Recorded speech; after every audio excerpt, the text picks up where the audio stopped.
For this event today, for this fourth annual event, for the fourth annual Ideals-Centric Conference, the theme for today is Sustainable Mental Wellness and Happiness. This is a very pertinent topic in the context of our times. The times that we are experiencing today are unprecedented times. Times we never experienced before. There is a fear of death. There is a fear of getting infected. There is a fear of getting isolated. There is a fear of getting quarantined. There is a fear which is lurking, which is hovering over the minds of the mankind. Never before in the history of mankind, billions of people were locked down, were restricted to their homes, their livelihoods were impacted, their lives were impacted. And a theme like this today cannot be more appropriate in the context that we are, in the times that we are living in today. When we talk about mental wellness, in the context of mental overall, physical, mental, and spiritual well-being of the man, when we talk about mental wellness, when we look at mental wellness in the context of our entire being, this is an integral part of human beings' overall wellness. The World Health Organization, in their definition of health, they have said health is a state of complete physical, mental, and social well-being, and not merely the absence of disease or infirmity. Many times we believe that if we are not suffering from any disease, we are healthy. But a man who is physically all right may not be healthy. He is not physically and mentally and also spiritually in the right state of mind. If his physical, mental, social, and spiritual well-being is not maintained, that person is definitely not experiencing a positive state of health. Now, when we talk about when we talk about health, we understand that it encompasses physical, mental, social, spiritual, and all of this. But the discussion today, as part of this webinar, is about mental wellness, is about mind. The question that still remains unanswered, even after hundreds of years, even after decades of scientific research, scientists have not been able to conclusively establish where is mind located. While we broadly understand it's in the brain, it's the epicenter of our feelings, of our emotions, of our state of being. Where exactly does it reside in our brain? Where exactly it is located? This remains an inconclusive answer. There has been enough research in this subject, but scientists have not been able to conclude. The conclusion apparently is mind is nowhere, it is everywhere. It's elusive, but it's ever present. So that's the enigma which surrounds our mind. But the fact of the matter is, mind is the epicenter of our feelings, our emotions, our desires, our senses, our complexes. Mind gives direction. Mind puts us into a state of action. So mind plays a very important role. Mind is at the driver's seat when it comes to ourselves. Even if you might be physically fit, but if a mind is not fit, then we will not be in a state of, or may not have the desire to drive things, get into action, achieve outcomes, and so on. So sometimes some of us believe that mental wellness is all about not having any mental illness, but it's not exactly that. Being mentally well means that one's mind is in order and functioning in one's best interest. One is able to think, feel, and act in ways that create a positive impact on one's physical and social well-being. So mind is inextricably linked with the body and the spirit. Mind, if it is not in order, and if it's not functioning in its best, at its best, one may not be able to think or feel or act in a way that he or she can create positive impact in one's physical and social well-being. So mind is extremely important. So mental wellness is all about bringing that state of well-being. And it's the mind which actually drives the body. It drives the social life. It drives our actions. But mind you, friends, why is the human mind so restless? Why is man desperately searching for that elusive happiness, that balance in his mind? Human mind is ever restless. It is always moving fast. It's as restless as the stormy wind. How do we get our grip on the mind? How can we regulate our mind? What's our current state today? The human mind today, the restless human mind today is experiencing anxiety, confusion, stress, discontentment, helplessness, hopelessness, unhappiness, frustration, diffidence, negativity. When we are looking at ourselves, the humankind, the society, the people in the context of the present times, the dark clouds hovering over our life, clouds of anxiety and stress, helplessness and hopelessness, and fear. And this state of restlessness, this state of anxiety, this stressed mind, this depression in our mind is leading to certain forms of human expression. The human expression in the form of suicide, divorce, breakdown of relationships, adultery, alcoholism, drug addiction, crime, disease, death. The restless mind's manifestation in the form of these actions. Mind is the driver of action. It could be driver of positive action. It could be driver of negative action. A positive frame of mind can drive energy, can drive strength. It can drive action. It can bring in immense positivity to the society. But the negative mind can drive threats to the humankind itself. There is a big question mark on the survival of the humankind today. That's a very, very big question mark. But why is this human mind restless? Why is the human mind not finding that balance? Why is that balance missing in the human mind? Let me share with you an incident from the life of Norman Vincent Peale, very famous philosopher, author, and statesman as well.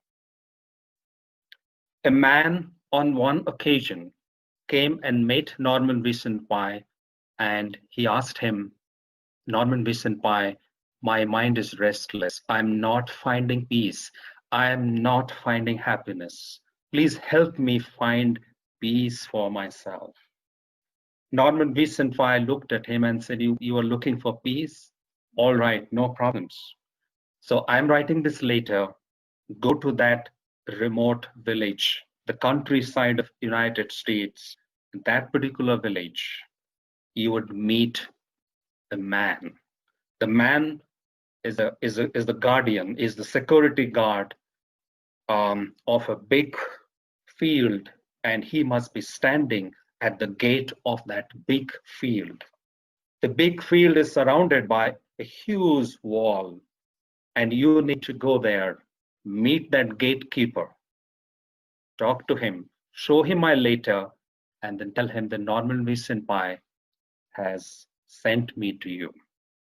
The man, with lot of anxiety, eagerness, went to that village, reached that big ground, looked for that man, the gatekeeper, standing at the gate.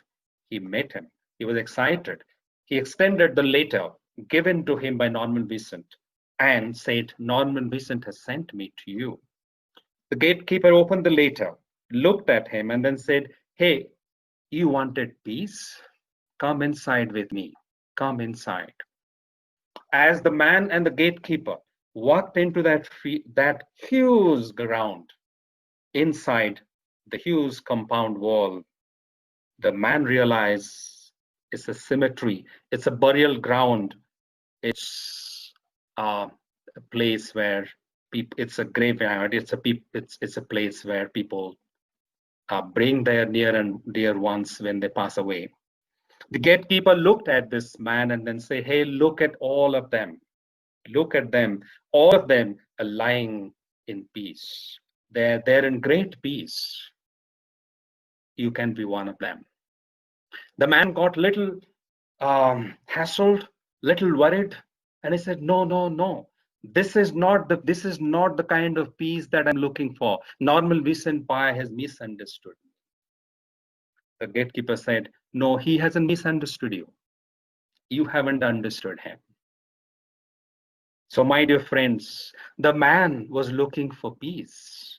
And the gatekeeper pointed him to all the people who are lying there and sleeping forever in great peace. But my dear friends, is that the kind of peace that we're looking for? Is that the kind of happiness that we're looking for? No. Sree Thakur Anukulchandra, my spiritual guide, he profoundly says that a peaceful state of mind is a balanced state of mind. A peaceful state of mind is a balanced state of mind. When the mind is balanced in the midst of all circumstances that a human being is experiencing, in the midst of happiness and sorrow, in the midst of difficulties and good times, in the midst of poverty and affluence, if one can maintain one's balance, if one can maintain one's calm and composure, if one can remain steady in the midst of contradictory circumstances, if a man can remain the same, if a man can maintain his balance, then he can remain peaceful. He can enjoy happiness, because happiness is all about experiencing all facets of life, sorrows and happinesses, challenging times and difficult times, affluence and poverty. It's that balance that can actually bring about the transformation in the human mind. It's that balance that all of us need to find. And when we begin that journey to find that balance, first of all, we need to find out what are these imbalancing factors in our life. What is taking away the balance? What is creating that imbalance in our lives? What is causing that problem? What is causing that tussle in our life? What is really creating those waves in our mind, which is really turbulent? How do we break away from that turbulence? How do we break away from this imbalance? We need to understand the imbalancing factors in our life. And these are the imbalancing factors, our complexes. Our complexes: lust, ego, anger, greed, infatuation, jealousy. These are our complexes, our senses, our passions. And these passions are holding us back. These passions are really pulling us back.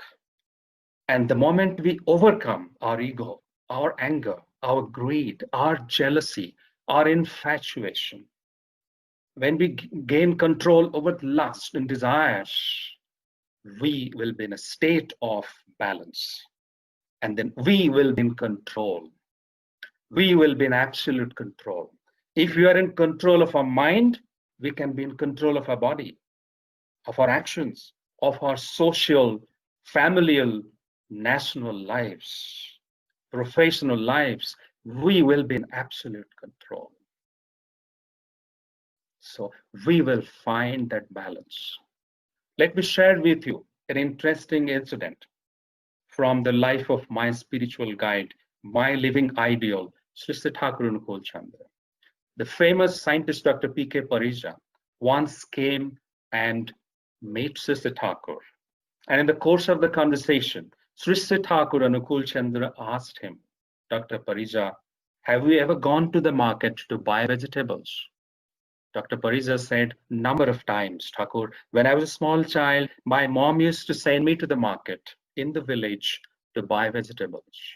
Sree Thakur asked him, Dr. Parija, how did you know that the shopkeeper is giving you the right quantity of vegetables? Dr. Parija said, Thakur, it's fairly simple. It's easy. He used to use a balancing scale. On one side, he used to put the weight. On the other side, he used to put the vegetables. And when the needle on top, the big one, aligns with the small one on its top, that's where I know that there is perfect balance. There is absolute balance. I have got the right weight. Sree Thakur looked at Dr. Parija, smiled and asked him, Dr. Parija, to buy vegetables, to make sure that you get the right quantity of vegetables, you need that balance in the balancing scale. But what about our lives, Dr. Parija? Our life which is filled with turbulence, which is filled with challenges, difficulties, problems, constraints. Don't we need that balance in our life, Dr. Parija? Don't you think that our life needs to align through that balancing factor? Like the big needle aligns with the small needle, Dr. Parija, don't you think that all of us need that small needle in our life with whom we can balance? And if we balance with him, we can find balance in our life. We'll be able to deal with the conflicts of our life, the ambiguities of our life, the challenges and problems and difficulties of our life. A life which is riddled with problems will find balance. Don't we need that personality, that man in our life? Don't we need that living ideal in our life who can bring balance in our life? Who can bring balance in our mind, who can bring balance in our personality? Don't we think we need such a living ideal? Dr. Parija said, Thakur, yes, we need that living ideal. Can you accept me as your disciple? Can you become my living ideal, Thakur? And he accepted Thakur as his living ideal. The point that I'm trying to make, the profound statement that we need a living ideal at the center of our life, a living ideal who is the supreme well-wisher of the mankind, who is fulfiller the best. We'll come back to this topic and we'll talk more about it, but I would like to share with you another incident. The famous communist leader, Janardhan Mukhopadhaya, he came to meet Sree Thakur. He was a very young, ambitious politician, and he was a communist leader. Communist leaders generally do not believe in God and religion. He also did not believe in God, but he got to know about Sree Thakur. And he was curious and anxious to meet this person called Thakur Anukulchandra. On a rainy day, in the morning, he arrived in the Deoghar ashram. And Sister Thakur was very happy to meet him, very happy to receive him. And Janardhan Mukhopadhaya stayed over in the satsang ashram for a few days. They had long discussions, deliberations, dialogues for a number of days. On one such occasion, on a particular day, Janardhan Mukhopadhaya came to Thakur and asked him, Thakur, I have a question. Why do we pray to this imaginary God? A God whom we have never seen, a God who doesn't listen to us, a God whom we can talk to. If we call him, he will not come before us. Why should we pray to such an imaginary God? What is the point? What is the benefit? Why should we do this? Sri Thakur was not at all disturbed by that question. He smiled, looked at Janardhan Mukhopadhaya and said, Janardhan, let's assume that you have gone to a new place. And in that place, your friends have told you that that small town has a beautiful restaurant. And in that restaurant, you will get the best tea in the town. And the tea is delicious, is palatable, and you can't stop drinking that. That's so delicious. And you have gone to that city, you have gone to that restaurant, you are excited, you want to taste that tea which everybody is talking about. And with great delight, you are sipping that tea, and you have taken one cup of tea. Little that you have realized that before you use that cup, before you drank the tea, there was another person who was infected with a serious disease, and that person had drunk tea in that cup. He had taken tea in that cup. You had no idea about it, but you were excited, you were delighted, you are filled with joy that you are tasting the best tea in the town. And Janardhan, unfortunately, 10 years later, that infection which entered inside you, which was latent inside you, became complicated and serious and infected you with a very, very serious disease. You were crippled, you are bedridden, you are in a painful state.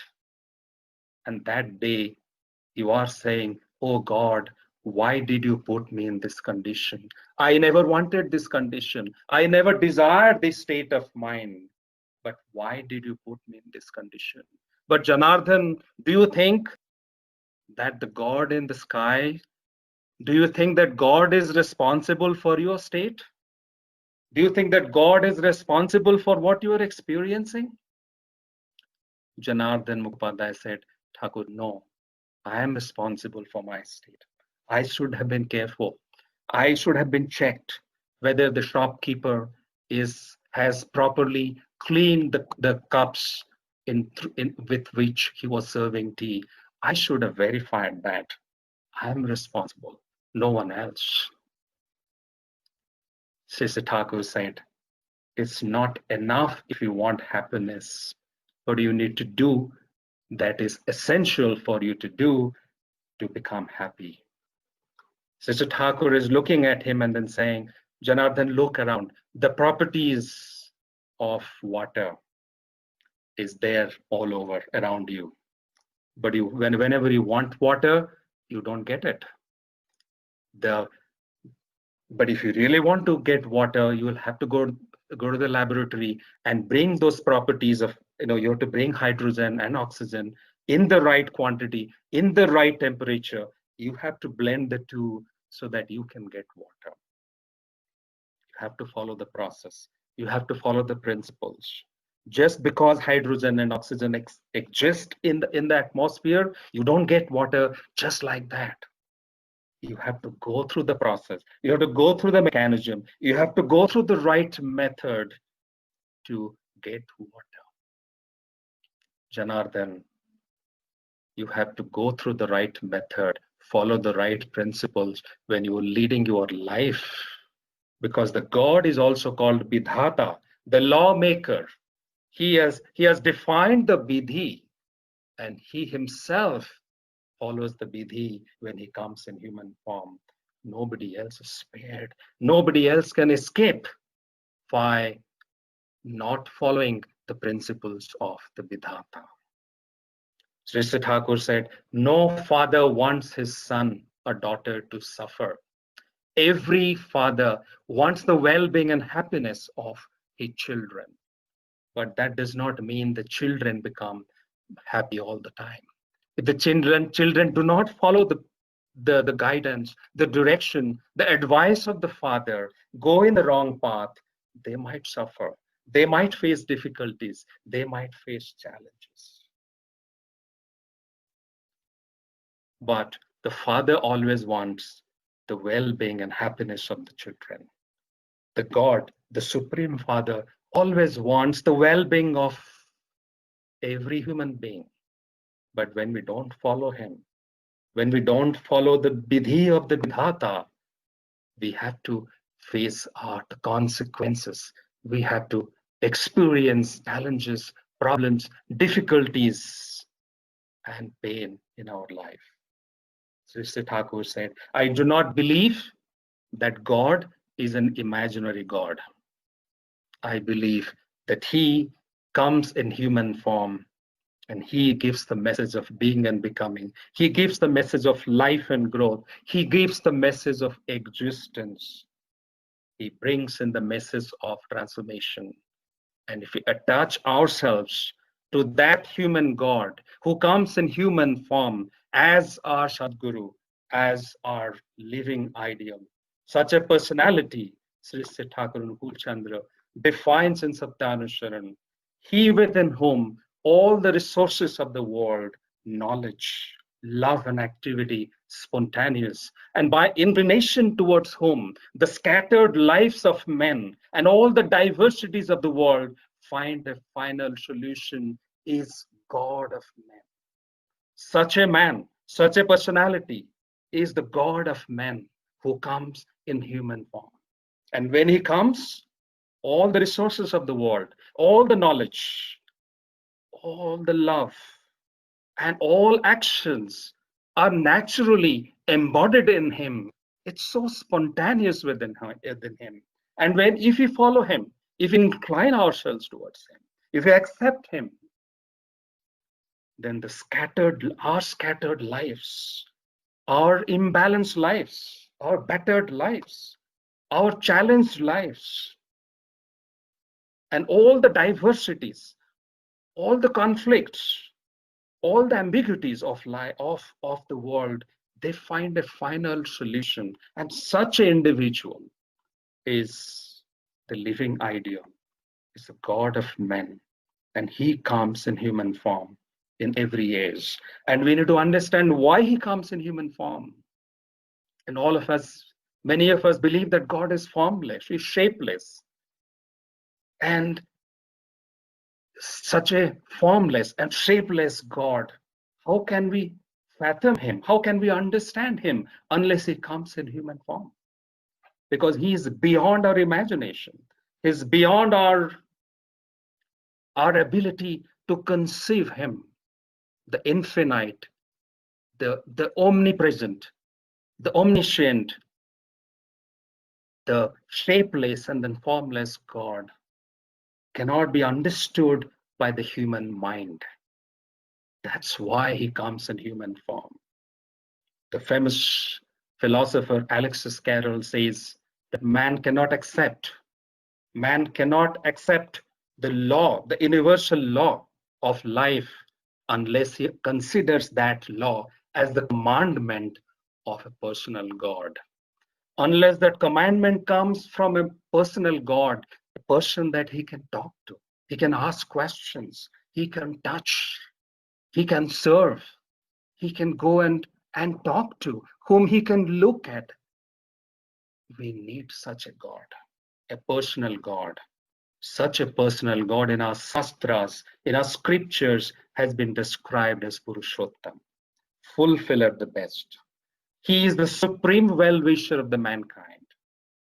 He is the most reformed, the most transformed, the most evolved personality on the earth, in that age. And when we accept him, when we align ourselves to him, and when we completely surrender ourselves to him, we rise over our complexes. Our complexes become meaningless.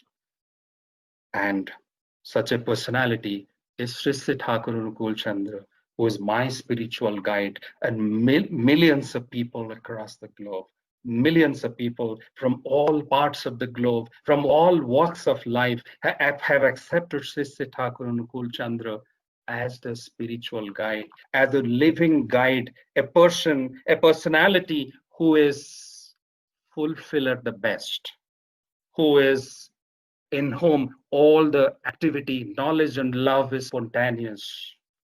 And people cutting across faiths, communities, cutting across financial strata, cutting across all facets of human life, all of them have accepted, and they found a final solution. They found answers to their questions, solutions to their problems.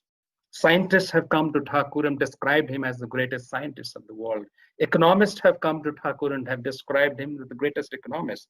Politicians have come and have described him as the greatest politician.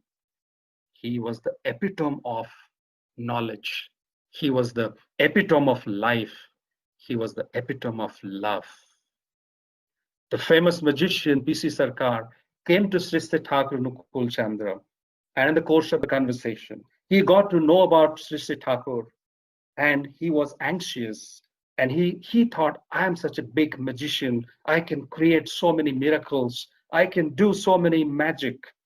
Let me go and meet this person called Sri Thakur Anukulchandra. Let me find out. Let me test him out. Let me understand what he is. P.C. Sorcar came with an objective to examine, evaluate Thakur Anukulchandra. His purpose was to test him, to really understand the power that this personality called Thakur Anukulchandra had. And P.C. Sorcar describes later that when I met him, when I had that eye contact with him, when I saw him the first time, and when both our eyes met, I was hypnotized. I was hypnotized by the magic of his love. He was the epitome of love. P.C. Sorcar asked Thakur Anukulchandra, Thakur, have you demonstrated any miracle in your life?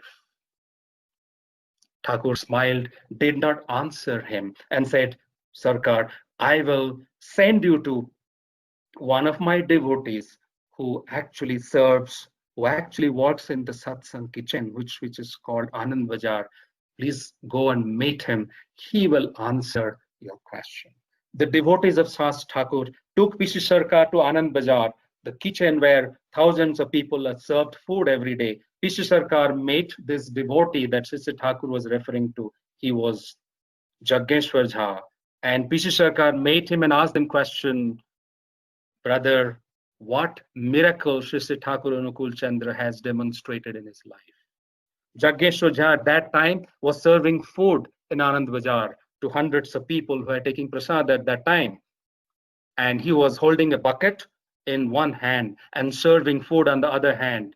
And he immediately dropped the bucket on the ground, looked at P.C. Sorcar, raised both his hands, and then said, P.C. Sorcar, can you see my hands? Sorcar said, yes, I can. He said, there is no crime in this world. There is no sin in this world. There is no robbery in this world. There is no murder in this world that these two hands have not committed. These two hands have committed all possible crimes that one can commit. These two hands today are serving food. They're serving people. They're serving others. The two hands which are taking away lives is now serving human lives. Can that be a better, bigger miracle than this? P.C. Sorcar. P.C. Sorcar was dumbfounded. He was stunned. Jaggeshwar Jha was a terrorist. He had killed thousands of people. But by coming in contact with Sri Thakur, by coming in touch with the magical personality, the magic of love and compassion that Sri Thakur demonstrated to him, He was a transformed human being. There was absolute transformation in his life. A man who was a terrorist became a supreme disciple, a great disciple of Sister Thakur, a great epitome of love himself. That's the power, that's the profoundness of love that Sister Thakur demonstrated. His life was about love and compassion, and he transformed millions of people through this love. All of us know that we need to control our mind. All of us know that we need to regulate our complexes. But we often fail to do that. A patient of diabetes knows it very well that it is harmful for him to take sweets. A heart patient knows it very well that he needs to take care of his diet. But man, knowing the best, does the worst, doesn't follow the principles of life. But following the principle of life begins at that moment when you come in contact with such a living ideal who becomes the love center in your life.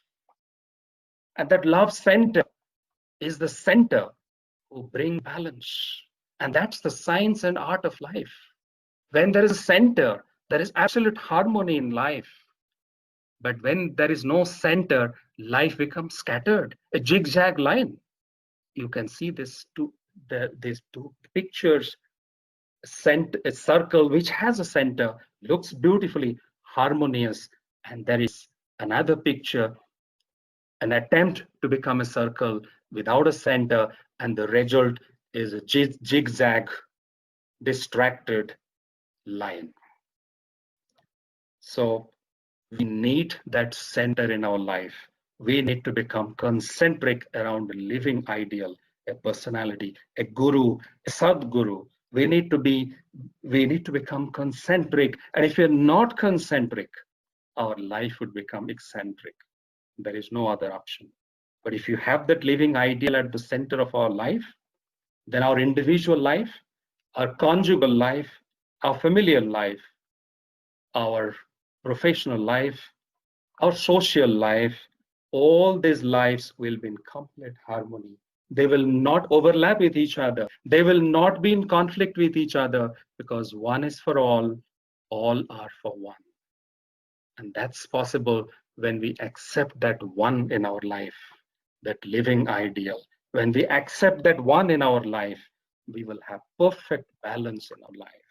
But if we go away from that, if we go away from the source of life, the living ideal, away from the source, deprived of resources. No matter how much we run around to find peace in our life, peace, to find balance in our life, to find calmness in our life, peace in our life, happiness in our life, will not be able to do that, because we have moved away from the source and we have become deprived of resources. So Sri Thakur Anukulchandra is such a living ideal who has transformed millions of lives by coming in contact with him, by accepting him as a love center in life. Man has been able to overcome his complexes, his passions, his bad habits. Man has become absolutely balanced, and man has achieved perfect harmony in life. Sister Thakur says, be concentric with every urge for love. Love is life. Love is faith. Love is lore. Love is a lead to active progress. Love is God and his incarnation. So my dear mothers and brothers, delegates, seekers of the truth, seekers of the happiness, seekers of mental wellness and happiness, we need to find that balance in our life. We need to connect ourselves with the source. We need to have that love center in our life, and that will bring happiness, that will bring mental wellness, that will bring success, that will bring progress. Thank you very much. Vande Purushottam. Thank you so much for such beautiful stories and illuminating thoughts. We all at some time have that question that Norman Vincent had, and we got to learn the playground, which is our got to learn to how to play in our playground, which is our mind, and how to keep a balance in all the facets of our life. Very enlightening, sir. Thank you.